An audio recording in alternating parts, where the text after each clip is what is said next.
Hello everyone, Edu for electrical में आप सभी का स्वागत है। आज हम लोग फोरियर सीरीज से रिलेटेड एक इम्पॉर्टेंट कंसेप्ट सीखने जा रहे हैं और इस टॉपिक से गेट में कई बार क्वेश्चन पूछा जा चुका है, इसलिए ये टॉपिक जो है हमारे लिए काफ़ी ज़्यादा इंपॉर्टेंट हो जाता है। तो आज हम लोग थ्योरी थोड़ा सा देखेंगे, सिमेट्री, फोरियर सीरीज में सिमेट्री से रिलेटेड जो थ्योरी है उसको समझेंगे और उससे रिलेटेड क्वेश्चन सॉल्व करेंगे। तो हम यहाँ पर तीन तरह के सिमेट्री की बात कर रहे हैं। एक हो जाएगा इवन सिमेट्री, दूसरा हो जाएगा ऑड सिमेट्री और तीसरा हो जाएगा हाफ वेव सिमेट्री, जो कि काफ़ी ज़्यादा गेट के लिए काफ़ी इंटरेस्टिंग टॉपिक रहा है और यहाँ से उसने कई बार क्वेश्चंस उठाया है। सबसे पहले बात कर लेते हैं इवन सिमेट्री का। इवन फंक्शन हम लोग कैसे पहचानेंगे? अगर कोई फंक्शन इस टाइप से दिया हुआ है, ठीक है, निगेटिव और पॉजिटिव दोनों के लिए अगर ये सेम वैल्यू देता है तो हम लोग बोलते हैं इसको इवन फंक्शन। फॉर एग्जाम्पल, अगर यहाँ पर 1 है, यहाँ पर 2 ले ले, यहाँ पर -1 -2, तो ये 2 पर जो वैल्यू दे रहा है वही वैल्यू -2 पर भी दे रहा है, जो वैल्यू 1 पर है वही वैल्यू -1 पर भी है। तो इस फंक्शन को हम लोग लिख सकते हैं xt = x - t, ठीक है, क्योंकि जो प्लस के लिए वैल्यू है वही माइनस के लिए भी वैल्यू है। अगर इसके लिए हम लोग को फोरियर सीरीज निकालना पड़ जाए तो उसके लिए a0 का वैल्यू तो निकालना होगा। a0 = 1/t इंटीग्रेशन ऑफ 0 से t ft dt हम लोग लिख सकते हैं। ये हम लोग को जो वैल्यू देगा a0 का देगा। उसके बाद अगर हम लोग an निकालें तो an बराबर हो जाएगा 1/t इंटीग्रेशन ऑफ 0 से t, और यहाँ पर हम लोग को लिखना होगा ft जो हमारा फंक्शन है वो, और साथ में an के साथ यहाँ पर cos n omega t dt हो जाएगा। तो हम लोग देख रहे हैं कि हमारा जो फंक्शन है ft भी इवन है और cos भी इवन है, तो यहाँ पर an का कुछ ना कुछ वैल्यू हम लोग को आसानी से मिल जाएगा। तो an भी यहाँ पर हम लोग a नहीं बोलेंगे कि an हमारा 0 है, लेकिन अगर bn की बात करें तो bn बराबर हो जाएगा 1/t integration of ft e to the power यहाँ पर उसके साथ हो जाएगा sin n omega t dt। अब यहाँ पर ft हमारा इवन है और sin ओमेगा t ऑड है। जब इसका हम लोग इंटीग्रेशन करेंगे 1 टाइम पीरियड तक तो ये हमको 0 देगा। कहने का मतलब अगर हमारा फंक्शन इवन रहा तो a0 हम लोग को मिलेगा, जो डीसी कंपोनेंट होता है वो मिलेगा, an मिल जाएगा, पर bn हमारा जो क्या होगा वो 0 हो जाएगा। और ओवरऑल जब हम इसका फोरियर ट्रांसफॉर्म निकालेंगे तो हमारा जो फोरियर सीरीज निकालेंगे तो हमारा जो फोरियर सीरीज होगा ये हो जाएगा ft = a0 plus summation of n बराबर हो जाएगा 1 से लेकर के इन्फिनिटी तक, और साथ में an cos n omega t plus bn sin n omega t। तो यहाँ पर हम लोग का जो वैल्यू है bn का वैल्यू यहाँ पर 0 आ रहा है, तो ये टर्म तो रहेगा नहीं, हम लोग का सिर्फ रह जाएगा a0 और an cos ओमेगा t। और ये जो फाइनल वैल्यू है इसको सोल्व करने से जो आएगा वो हम लोग को सिर्फ और सिर्फ cos टर्म देगा, ठीक है, एक dc टर्म देगा और दूसरा cos टर्म देगा। तो यहाँ पर इवन सिमेट्री में इंपॉर्टेंट जो है, जो टर्म में नोट करने वाली जो है उसमें एक नोट कर सकते हैं कि यहाँ पर a0 का कुछ ना कुछ वैल्यू हम लोग को मिल जाएगा, an निकालेंगे तो an का भी हम लोग को कुछ ना कुछ वैल्यू मिलेगा, ठीक है। और जब ft निकालेंगे, इसका जब फोरियर सीरीज हम लोग निकालेंगे तो फाइनल जो हमारा आंसर आएगा, आंसर में सिर्फ और सिर्फ cos का टर्म रहेगा। और यहाँ पर हम लोग ये बात नहीं कर रहे हैं कि हार्मोनिक सिर्फ ऑड होगा या फिर इवन होगा, दोनों का दोनों हो सकता है, ठीक है। तो यहाँ पर हम हार्मोनिक्स की बात नहीं कर रहे हैं, हम लोग जो सिर्फ आउटपुट जो हमारा आंसर आने वाला है उस आंसर में सिर्फ हम लोग को ये ध्यान रखना है कि यहाँ पर जो भी आएगा वो cos के टर्म में आएगा। अब उसके बाद बात कर लेते हैं ऑड फंक्शन के बारे में। तो अगर ये हमारा फंक्शन ऑड रहा, हम इस तरह का एक फंक्शन ले रहे हैं और यहाँ पर हम लोग देख रहे हैं कि जो वैल्यू यहाँ पर पॉजिटिव t के लिए है, अगर इसको हम लोग t मान ले और ये हम ft मान ले, तो यहाँ पर t के लिए जो वैल्यू है, ठीक है, उसके करस्पॉन्डिंग वैल्यू ft जो आ रहा है, अगर यहाँ पर +1 ले ले और यहाँ पर -1 ले ले, तो +1 और -1 के लिए जो हम लोग को मिल रहा है वैल्यू वो सेम टू सेम मिल रहा है। तो यहाँ पर हमारा जो फंक्शन है वो है ft = -f - t का। तो ये जो हमारा फंक्शन हुआ वो क्या हुआ, ऑड फंक्शन हुआ। और ऑड फंक्शन के लिए अगर हम लोग a0 का वैल्यू निकालने की कोशिश करेंगे तो इसका जो डीसी कंपोनेंट है वो हम लोग को 0 मिलेगा। और अगर हम लोग an निकालेंगे तो an का वैल्यू 1/t 0 से t ft into cos n omega t dt मिलेगा। अब यहाँ पर ft हमारा ऑड है और cos इवन है, ऑड इंटू इवन क्या हो जाएगा, ऑड हो जाएगा। और जब ये ऑड होगा तो इसका इंटीग्रेशन भी हम लोग को क्या मिलने वाला है, 0 मिलने वाला है। तो यहाँ पर बच जाएगा ओनली और ओनली सिर्फ और सिर्फ बी एन बचेगा, और इसका वैल्यू हो जाएगा 1/t इंटीग्रेशन ऑफ 0 से t एफ टी और साथ में sine N omega T D T. ठीक है, तो यहाँ से हम लोग देख रहे हैं कि सिर्फ और सिर्फ हमारा बी एन बच रहा है। और उसके बाद अगर फोरियर सीरीज भी लिखेंगे एफ टी का, तो इसका जो फोरियर सीरीज होगा उसमें हम लोग का आ जाएगा summation of D C component 0 है तो इसको स्किप करते हैं, एन इक्वल टू 1 से लेकर के इन्फिनिटी तक, और एन है नहीं B N sine N omega T D T. और यहाँ पर जो फाइनल सोल्व करने के बाद हम लोग का आंसर आएगा वो सारा का सारा टर्म सिर्फ और सिर्फ साइन का होगा। तो यहाँ पर हम लोग को ध्यान रखना है, अगर फंक्शन हमारा ऑड रहा तो ऑड में हम लोग को जो फोरियर सीरीज मिलेगा वो सिर्फ और सिर्फ साइन फंक्शन मिलेगा। ठीक है, इवन में कॉस और ऑड में साइन फंक्शन। अब उसके बाद हम लोग बात कर लेते हैं हाफ वेव सिमेट्री का। हाफ वेव सिमेट्री का क्या कंसेप्ट है, तो अगर हमारा फंक्शन हाफ वेव सिमेट्री रहा, यहाँ पर हम एक एग्जांपल ले लेते हैं। ये यहाँ पर हमने एक फंक्शन ले लिया है। ठीक है, इसको अगर हम लोग देखना चाहते हैं ये हाफ वेव सिमेट्री कैसे होता है या नहीं होता है, तो हाफ वेव सिमेट्री पता करने के लिए सबसे पहले हम लोग क्या करते हैं, ये हमारा फंक्शन अगर एफ टी है तो हम लोग ड्रॉ कर लेंगे एफ टी प्लस 1/t/2। ठीक है, अगर एफ टी प्लस t/2 अगर हम लोग ड्रॉ करते हैं तो ये फंक्शन कुछ इस टाइप से आएगा। इसको हम लोग यहाँ तक हमारा t/2 है, ये हो जाएगा t/2। तो हम लोग को करना क्या होगा, t/2 हमने ऐड किया है तो t/2 पूरा फंक्शन को इस तरफ खसकाना होगा। तो उस तरफ अगर खसकाएंगे तो ये फंक्शन हम लोग को इस पॉइंट पर आता हुआ दिखाई देगा और ये कुछ इस टाइप से हो जाएगा। और उसके बाद ये जो फंक्शन है ये आ जाएगा ऐसे। ठीक है, और ऊपर में ये जो फंक्शन दिख रहा था वो थोड़ा सा आगे बढ़ जाएगा और आगे बढ़ करके आ जाएगा इस पोजीशन पर।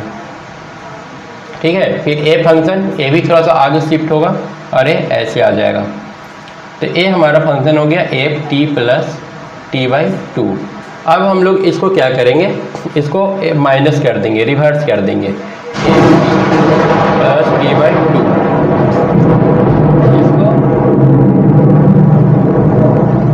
इसको अगर हम लोग रिवर्स करते हैं तो ये रिवर्स करने के बाद जो पहले जैसा फंक्शन था वैसा ही फंक्शन हम लोग को मिल जाएगा। ये ऊपर चला जाएगा, ये आ जाएगा कुछ इस टाइप से, और उसके बाद ये चलाएगा नीचे, तो नीचे आएगा तो ये बन जाएगा इस टाइप से। मतलब ऊपर जो फंक्शन था हम लोग को सेम टू सेम वो फंक्शन मिल रहा है। और उसके बाद इसको रिवर्स करेंगे तो ये नीचे चलाएगा, और फिर इसको रिवर्स करेंगे तो ये ऊपर चलाएगा। ठीक है, तो हम लोग को जो ओरिजिनल फंक्शन था वो मिल गया। कहने का मतलब अगर हम लोग एफ टी जो है हमारा उसको हम लोग लिख सकते हैं minus of F T plus minus t/2। ठीक है, और अगर इस तरह से हम लोग किसी फंक्शन को लिख पाते हैं तो हम लोग बोलेंगे कि ये जो हमारा फंक्शन है हाफ वेव सिमेट्री है। मतलब कि आधा टाइम पीरियड के आधा तक इसको या तो आगे या फिर पीछे खसका लेना है, खसकाने के बाद उसको रिवर्स कर देना है। रिवर्स करने के बाद अगर हम लोग को ओरिजिनल जो फंक्शन था वो मिल जाता है तो हम लोग बोलते हैं ये हाफ वेव सिमेट्री है।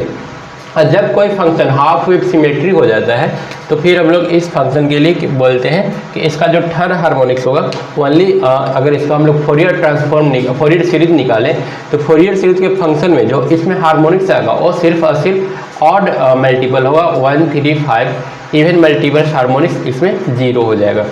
ठीक है, तो यहाँ पर हम लोग को जो फोरियर सीरीज मिलने वाला है वो क्या मिलेगा, only odd harmonics, odd harmonics.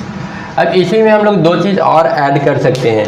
अगर हाफ वेव सिमेट्री के साथ साथ हमारा जो फंक्शन है वो इवन रहा तो हम लोग उसमें बोलेंगे कि हमारा जो आंसर आएगा फोरियर सीरीज जो आएगा वो कॉस के टर्म में आएगा, क्योंकि इवन है तो इवन के लिए कॉस, और हाफ वेव सिमेट्री है तो उसका जो इवन मल्टीपल है हार्मोनिक्स का वो 0 हो जाएगा। मतलब कि सिर्फ और सिर्फ ऑड हार्मोनिक्स बचेगा।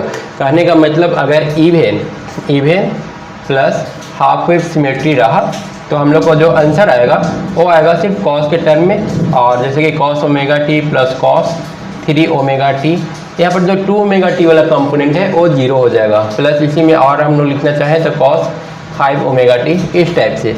अगर हमारा odd plus half wave symmetry रहा तो फिर हम लोग का जो आंसर आएगा वो साइन के टर्म में आएगा, sine omega T plus sign 3 omega T plus sign 5 omega T. ठीक है, तो ये सारा थ्योरी से रिलेटेड जो थ्योरी था वो हो गया।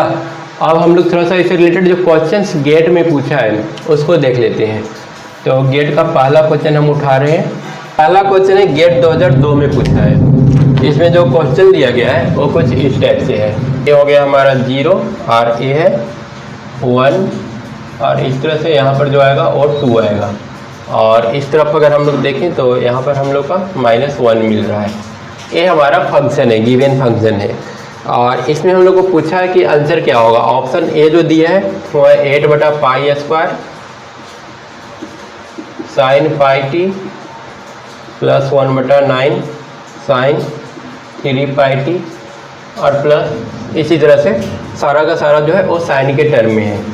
बी ऑप्शन है 8/π² साथ में sin πt, यहाँ पर -1/9 cos 3πt और फिर उसके बाद है 1/25 sin 5πt। मतलब 135 ऑड हार्मोनिक्स है पर एक साइन है फिर कॉस है फिर साइन है, ठीक है।